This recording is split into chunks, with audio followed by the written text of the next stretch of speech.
like, oh, hey, I'm going to collect records. It just kind of happened. I mean, I remember when I first got into like punk and everything, I mean, of course I bought CDs. When you're starting high school, I mean, when I was starting high school, kids just didn't have record players. But I remember, again, I was huge in like Casualties, all that punkcore stuff.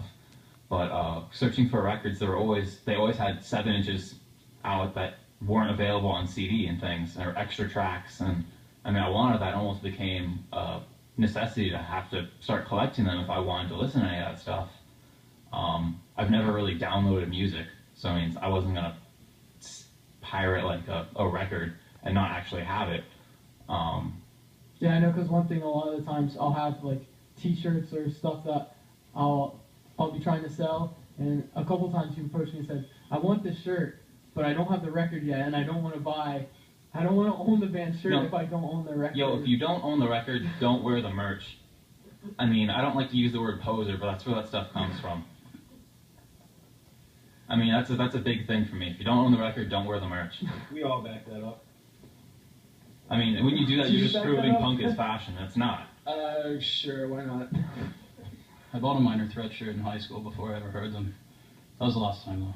And then I heard them and I liked them, so it's alright. The first and the last time. It won't happen again. Plus, I was in a really lucky situation where, like, my dad has always been into really cool stuff, and my first real job was at a flea market.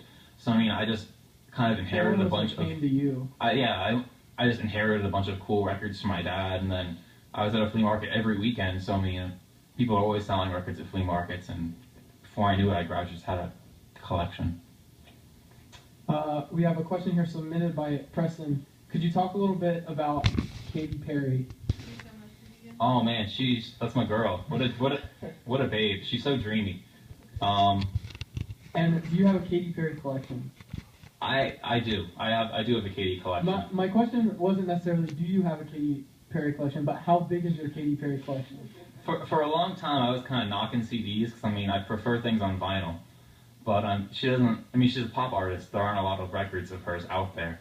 So I mean, I started collecting like DJ CDRs and stuff. Because I mean that's like the pop artist equivalent to like a 7-inch. Like a single, yeah. So I mean I have I'm proud of my Katy collection. If anyone can help me meet her this summer when she's down here, I'd appreciate it. Have you ever met her? No, I've never even seen her. Oh, Yeah. It works to her? No, it was like an interview. Yeah, if you want to talk, my friend Jake is in the studio. He has a addition to the conversation. Yo, alright, so first I like half saw Katy Perry at Warped Tour, and then when one of the boys came out, I saw her at Revolution down in South Florida. I actually just saw that ticket at home. I was digging through my stuff. It was in like 2009. It was like $18. It was so sick. And then actually, I'll go into deeper detail. My ex-girlfriend got me tickets to that. And like for Valentine's Day, it was in April, and we broke up and we still went to the show together. So then I saw her there, and then I saw her like Jingle Ball, and I met her then. Dude. Man, I'm real jealous. I was closer to her. If anyone can help make that happen, I've already got a ticket for the floor, and she's here this summer. Dude, I'm sure they'll do like a CD signing, like if you buy her CD. Actually, I don't know if they will because it's her show. But like, yeah, I saw her at like a radio concert. And they've already got 4 copies of the new one. I'll buy a 5th. Dude, no, I totally bought another one in order to meet her. Signed copy, one of the boys should give it away. No, I'll never give it away. I mean, she's still alive.